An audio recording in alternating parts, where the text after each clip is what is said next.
Hello, my name is TK, and welcome to Side Talk. As usual, we get to bring creative talent from the creative space, and today we have someone who is a versatile force in the film industry. She's a producer, filmmaker, director, mentor, and a whole lot more. I'm talking about Oluchi Afrobi. Welcome to Side Talk. Thank you so much. You look beautiful, by the way. I love gray, by the way. So you have like one of my watercolors. Thank you so much. Good to have you. Yeah. How are you feeling today, by the way? I'm okay. I'm a little tired, but I'm okay. But don't worry, no, you'll get a hang of it. That's fine.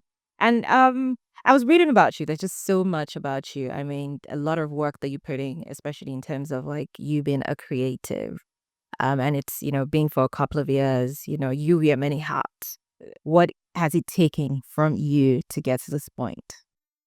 To be fair, it's taken a lot of tears. It's taken a lot of tears, a lot of late nights, a lot of to be honest, it's difficult. I won't even lie. I'm not gonna sugarcoat it and make it look like, oh, it's all rosy, but it takes a lot of tears, a lot of hard work, and to be honest, a lot of people as well. Because in the industry that we're in, people are very, very important to what we do. Yeah. So it involves a lot. Okay, interesting. So, how many years have you been in this for? I registered my company in 2010. So which makes it 15 years this July. And when I started, at least when I came back to Nigeria, in my mind, I was well trained and I was coming to change the industry. I was coming to teach Nigerians the way it's done, right? So I had a conversation with my dad, who has been in business for years, and I was like, I'm going to change the industry. I'm going to make sure that we do film in the proper way. And I was so determined. And he was like, sure, but here's the thing. You're not going to change any industry. Unfortunately, you're not going to have to change the industry. You won't be able to because the industry is bigger than you. So what our advice is that just change the corner, your little corner of the industry. Just keep changing it. That little corner will keep big and getting bigger and bigger until eventually there's some semblance of change. Yeah. It was disheartening to hear, but Was he right? he was so right. He was so right, because when I started the industry, Yeah. I realized that, first of all, our people are so difficult to change. I'm saying that when they're set in their ways, you have to prove to them that the different way is worth doing and worth doing well. Yeah. Says that if you do it the way I'm trying to show you, remember, I have limited experience. I just came into the industry, and in my mind, I knew everything. Yeah, you go abroad and you study about film and all that. Then you come back to Nigeria. Then Nigeria shows you how Nigeria does their things. So it's not the same at all. Anybody that tells you the same is a lie. It's not the same. So what that happened is that throughout the years, I kind of had to learn how Nigeria works, and as well as learn how to navigate Nigeria in my own way. Oh, okay. So, and with that, I think it got easier over the years. I quit film a couple of times before it got easier, but it got easier along the way. So what was it exactly that sort of drew you to this, path in terms of like storytelling, producing movies? What was it? What was the attraction to it? Okay, so from when I was a kid, let's start with, I always did make believe, like every other kid, but mine was always in depth with layers. And then I used to write stories as a kid, and my dad used to just keep my little, because I would bring like foolscap sheets, stick them together, and then design my book cover, and then write some random story in the middle. And my dad always kept those books because in his mind, I was going to become a writer. But as I got older, I stopped writing. I studied physics, chemistry, and biology. I became a science student. And to be fair, I became a science student because anything else, arts, required a lot of reading, and I had no plans of reading that long. So I became a science student, and then I started, so I decided I was going to be a doctor, so I went to medical school. Oh, okay. Yeah. So I went to medical school, and after my first year, I remember standing in front of, where they paste results on the wall, and everybody was crying because the results were so terrible. And this was first year of medical school, so you could either repeat or move on to the second year, right? So I stood in front of the whole the this and I was just like, and I looked at my result and I was like, oh shit. Okay, I don't know if I'm supposed to curse, but I was like, Afraid. Go ahead. I literally passed. So second year, I thought it was a fluke. So I entered second year, and my first day in second year, they took us to the cadaver labs. So the cadaver lab is basically where they put dead bodies for, for you to learn everything. Yeah. And I walked into the room, I turned around and I walked out, and that was the end of medicine for me. And you passed. That was the end of medical school for me. I was like, not doing this, not for me. So, but unfortunately, school had been on for, let's say, about a month or something. So you couldn't change, you could change courses. No, it was, no, just 2 weeks, sorry. So I could change courses, but I could only change within the medical field. I wasn't allowed to just say, okay, now I'm a writer or something. Yeah. So I had to go and discuss, okay, so what's the best option from all the bad options I had? So I decided to do medical microbiology. So I went to school and did medical microbiology for 4 years and I graduated. Then after that, the only logical thing was to continue in that path because I'd already become a microbiologist. So Yeah. I went ahead to the UK to do my master's, and I got there and I started doing a PhD, a master's in public health. So I went to school for public health. Then one of my courses, I had to do an attachment to, to healthcare providers. Yeah. And in the attachment, I was asked, they were basically, the attachment made me understand what the job actually entails, which was you have to make life or death decisions for millions of people. And I'm like, who the hell am I to do that? So I decided I'm done. I'm done with this. I'm totally done with it. So I called my dad and I was crying because he had paid all the school fees and the UK, and I was crying. I was like, I can't do this anymore. I don't want to study this anymore. And to his credits, he said, so what do you want to study? Because you're not going to school, so Yeah. what is it you want to study? I said, I have no idea. So he said, when you figure it out, call me back. And I started looking at all the tools. So I didn't want to study something I had to work hard on. I wanted to study something that came easy to me. So I asked myself, what comes easy? And what came to mind was writing. So I went to find out what it takes to become a writer. Yeah. And I realized you had to write a whole last novel of 400 and something pages. And I said, no, too much commitments. So I read about writing for film, which was 90 pages. And then I realized that writers were really low on the food chain. So I said, no, not doing that.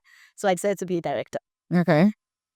So I called my dad and I was like, okay, so I'm going to be a director now. So he said, okay, go ahead, go find a school, any school that will admit you, you can go. So I found the school and I told him, he said, I will not pay the school fees unless you decide to be a producer as well. Yes, I said, okay. So that was the deal I made. Yeah. He'll pay for director school if I go to producer school as well. So I did both. Hence how I ended up here. And then I found out that I prefer producer. So would you say you're grateful for giving your initial cost up now? Hell yeah, I guess.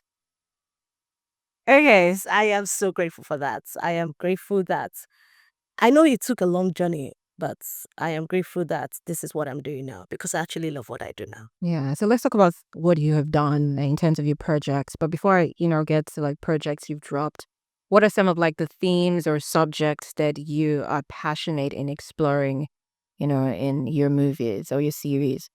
Okay, most of the movies I have made personally, like Yeah. my own projects, usually have one major theme in it: friendship. Oh, okay. Um, lengths people go for friends. Okay. They've always been a recurring theme in most of my films. Um, I've always wanted to make a film. I've always wanted to make films that when you come out of the theater or when you watch it, you start asking questions. Why? What if? I always wanted a conversation starter because Yeah. I feel like that makes the best movies. Because if you go to watch a movie with a date, with friends, with family, whatever, it's more fun when you come out of theater and then you're just talking about it and laughing and all that. So that was always my goal in making. That has never changed, but again, I have done projects that are not mine personally, that don't have the same goals personally. But yeah. So pretty much, movies or projects that sparks a conversation. Yes. Okay, so speaking of the projects you have dropped so far, can you share some of your notable projects? Yeah, I have a film called 555. I think that's like my most traveled film. Um, because 555 basically is about domestic abuse. So people really, like I said, conversation started. People really liked it a lot because the domestic abuse that that was touched on, it wasn't physical violence, it was emotional. Oh. Then I have some on YouTube. I have done, like, at least in the last 2 years, I've done at least 4 projects that are like, but they all belong to somebody else. So I did it for a different company. So I worked for a different company on those ones, and won AMA awards. Won like 6. We had 16 nominations, but we won 6. Then we won Bon Awards. We had like 6 nominations, I think, and then we won 1. And then we have gone to a whole bunch of festivals with that one, The Weekend. Yeah. And it was in the cinemas and all that. We had another one that is just on Amazon Prime. It's called KM17. We have another one we just finished last year, which is Grandpa Must Obey. We have one that is dropping next month, which is Love Lockdown. So there have been a bunch of Quite characters. a current number. Something else I noticed is you're very big on feature films, and some of them, I mean, you just spoke about one on domestic violence. Yes. Obviously they've made an impact, but what particularly drew you to feature films, like feature length, movies? So, to be fair, the easiest answer is the realest one, which is that the reason why you make feature films, that they're easier to sell. Oh. Series are a bit more complicated than feature length films, so it's easier to just sell. That's the longer short of it, to be honest. So what's the difference between making a short film, a feature So a short length? film is just to show your skills as a filmmaker. Okay. It's for recognition. It's for also telling an investor, okay, this is what I can do with small budget and limited resources. Imagine what happens when you give me more. Okay. Right? That's like Or this is a story I want to tell, but this is it in a very limited capacity. And then if you give me more money, or if I get more money, this is what I can do. So short films are basically for accolades. Generally, they don't make you any money, really. They hardly make you any money. So it's for like going to festivals. It's for showing the world what you're capable of as a storyteller. Okay. Something else you're into is also like stage productions. Yes. Tim, Megan, stage production. How do they complement each other for you? They are two different things, to be honest. The reason why I started doing stage was I've been very fascinated by it. Okay. So I wanted to try, and I tried that. I liked it, so I did a few more, and then I still do them, but it's just when they come. So it's not like regular like film. Okay. So I'm going to take you back to how you came to Nigeria, and it was like, okay, these people are so stuck. Like they're stiff pretty much. Yeah. So just over the years, you know, I'm not a producer or a storyteller. Well, I could be a storyteller, but in terms of like movies. So what is it that you wish people knew from like looking from the outside, people understood more about, filmmaking? I Or think what everything people on you need would. to understand Yeah. about filmmaking, I wish that actually I understood that when I came into the industry, is that filmmaking is hard. Mhm. It's very hard. It takes a lot of energy, a lot of patience, a lot of people. It's not a one person thing. No one person can make a film. There's a whole lot of things that go into making one film. So that as much as we like to sit down and critique a film, we'll be like, that's shit a film.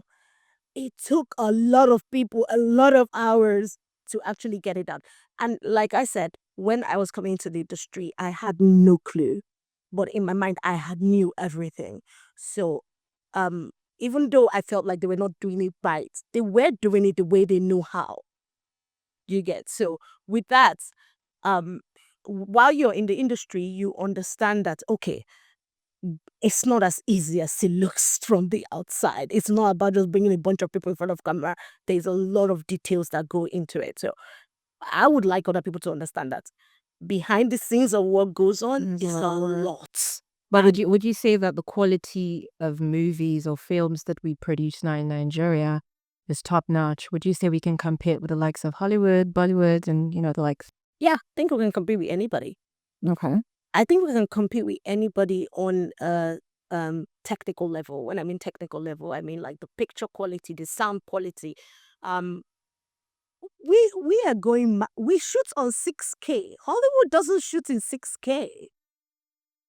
Most people's films outside the country is not in 6K, but we shoot in 6K and we put it on YouTube. That's how much we do. We do too much as Okay. a country. So technically, I can say yes, we can stand anywhere in the crowd. I would just like us to catch up story wise and taking details into account.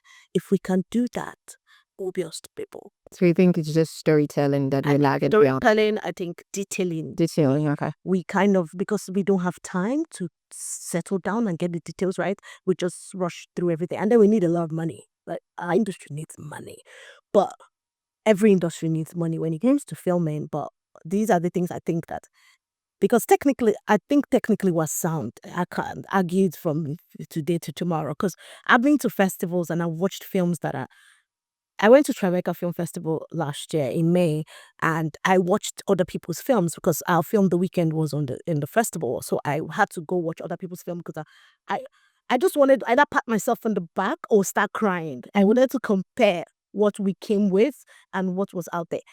I promise you, our film could stand tall, shoulder to any film that was there. And those films had celebrities in it. So I think Nigerian industry has gotten to the point that technically we're there.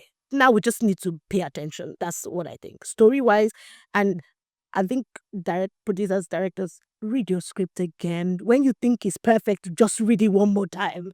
And I think that will get better films. Okay, so top notch. Shout out to Nollywood. However, Yes. there's a trend now. I'm not. I don't know if to say it's saturated. So everybody is a producer now. Yes. It's like, oh, this actor has produced 5 films last year on YouTube. We're going to what? Like, I don't want to mention names, but I can't even keep up anymore.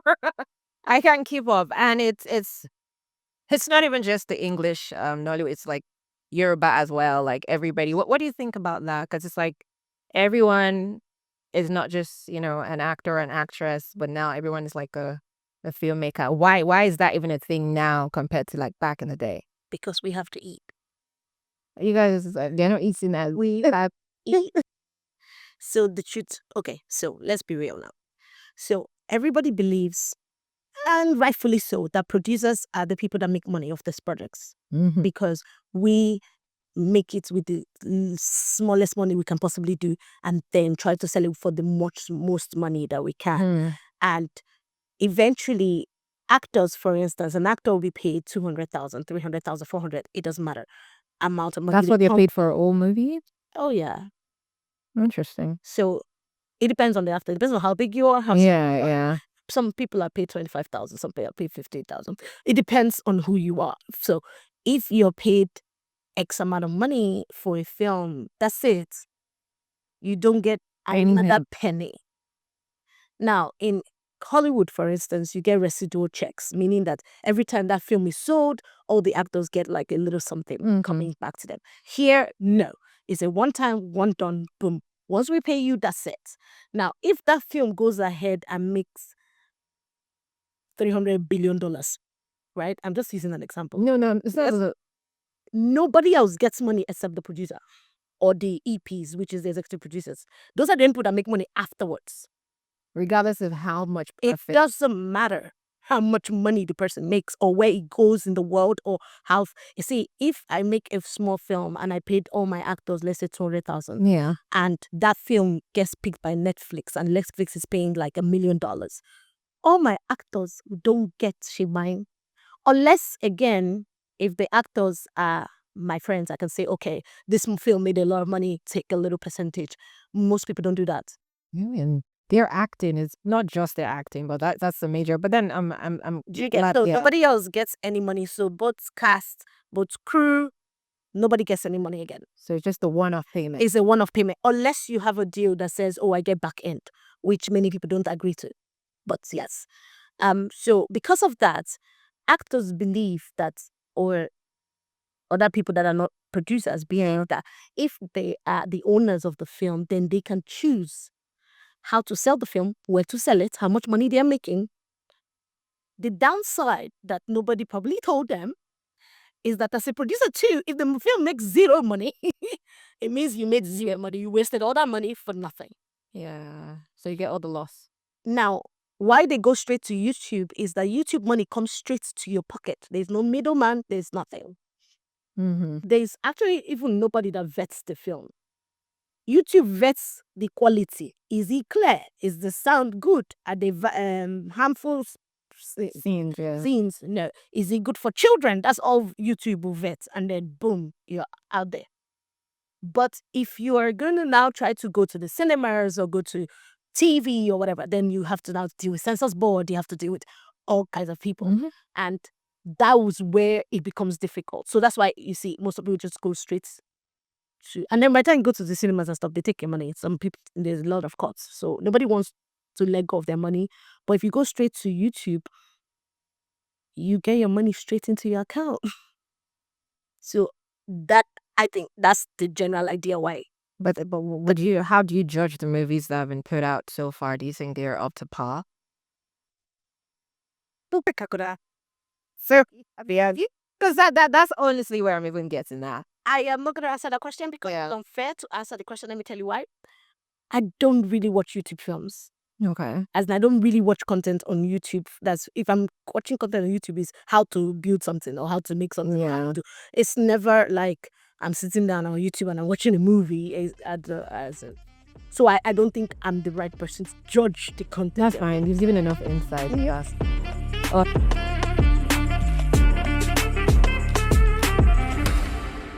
Welcome back to Side Talk. With me is Oluchi Afurabi, and of course, we are talking everything movies, filmmaking, and more. Okay, so let's get to your role in leadership. So you are the director of programs in women in film and television in Nigeria. Congratulations. Thank you. How did that come about? Also, I mean, what is your role instead of creating more opportunities for women in the creative space or entertainment industry in Nigeria? It was headed by a lovely woman called Muna Onuzo. She was the one that brought us all together, and then while we're on it, we now had to, pick what we thought we were best at. So we started working, and then that's how I became the director of programming. So our whole approach was to train kids and young girls in film from the secondary school level. And that's what we've been doing over the years.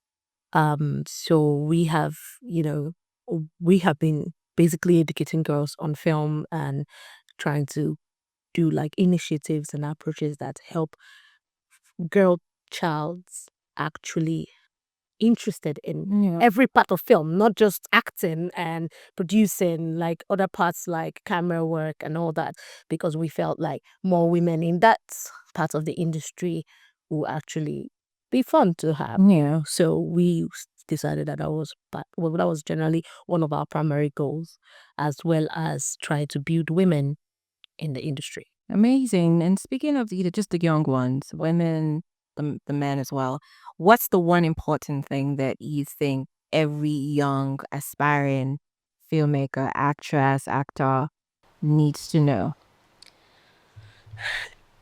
It's not a joke. It's always the starter. Yes, it's not a joke. Like, take it like a job, right? Let me give you an example. A friend of mine who's an actress told me once, she said, acting is the one gig in the whole country, Nigeria, she was specific about Nigeria, that you believe you can just wake up one day and become an actor. That if you're a runner, for instance, you're going to go to the gym, you're going to work out, you're going to run, you're going to run, you're going to run until you get to the point where you have to now compete and become a runner. But acting is one kick. Somebody just wakes up, looks at themselves in the mirror and say, I'm gorgeous, I can act. And that's it. And they go audition, they are gorgeous, and somebody will put them in a film. I would like young people to understand that what we do is actually work, is actually a job, is actually a career, is actually something you have to learn, is something you have to hone your skills at. All the big actors or the good actors is because they keep trying, they keep getting better at what they do. Some of them are trained, some of them are not, but I would advise get training so you just know the basics. Then you can now, improve yourself from there onwards. So for me, for the young people is learn what you want to do. I don't mean you don't have to go to school. This is 21st century. There are wonderful ways of getting trained now. ChatGPT can train you. That's how bad. You can go to YouTube. You can just hone your skills. Understand what it is that you do. Ask questions. Ask people that are already in the industry. And if anybody tells you not God, walk away from the person. Go and find people that are willing to have a full conversation with you, that would like to train you, that would like to, if you don't have to go under their wings and start feeling like, oh, they need you need something from them or whatever.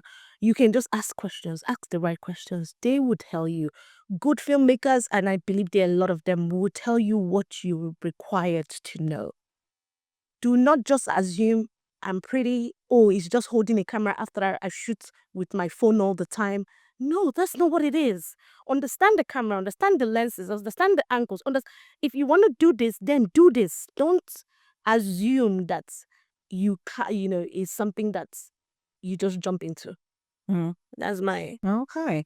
Okay. So just generally, also for other creatives or watching like filmmakers, and this is about the industry itself. How do you think, or what do you think that, fellow filmmakers or storytellers can learn from each other to sort of push the creative boundary further? This is away from, the public, just in-house. in-house. I think we should learn to like each other. So does that mean that you don't like each other?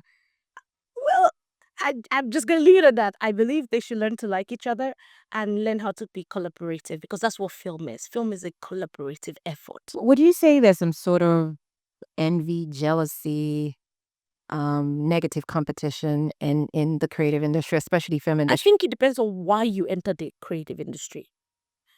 For instance, I'd never entered this creative industry to be in front of a camera. I literally don't like the front of the camera. I prefer being in the shadows. I don't want to see my film and I'm the face you're seeing. No. I want you to see my name and recognize it. I want to be like Shonda Rhimes, like Jerry Bruckheimer. You just know their names. You don't care what they look like. Yeah. If you see their name, you know, okay, this is going to be a good film. That's what. So it depends on what you came to the industry. So some people like the fame, the red carpets, the fun. That's where I think the problem starts. You decide what it is that you're here for, and then push for it. Okay. So I'm going to ask you a couple of questions and you tell me. It's like a rapid fire segment. Sure. And then you tell me which is your pick. So first off, I mean, behind the scenes, you like to travel a lot. Yeah. But I also saw somewhere that you like to swim, Yes, I do. amongst other things. So swimming or traveling? Swimming. Swimming. Okay, Yes. traveling. Why? Travel is expensive. Swimming will cost me nothing. Real answer. Okay. Okay. Okay. So early mornings or late nights on a project? Late nights. I hate mornings. You're not. I'm not a You're not morning the early person. bird. No. Okay, fair enough. Directing or producing? Producer. I saw that answer. Okay. Feature film or short film? Future films. Real locations or studio sets? Studio sets. Why studio sets? Because on studios, on a set, you can Yeah. control all the variable on a studio set, but on real locations, you can't. A car will pass and blow horn. There will be an accident outside. Something will stop disruptor. Rain, free fall. There's a whole bunch of things that happen. Moving on from that one, big budget film or low budget passion projects? In this economy, budget film is okay. So what happens to passion, expression? In this economy, Who would take a backseat Okay. to money? I like the honesty anyway. Moving on. I feel like you've touched this a little bit. Okay. A film that sparks a movement, or the Yes. one that gets to win numerous awards. A movement. A movement. Yeah. A movement every day of the day. Not even an Oscar nomination. Movement. Still a movement. Yes. Okay. Moving on. Working with new talent or collaborating with industry legends. Mhm. I, to be honest, new talent. New talent.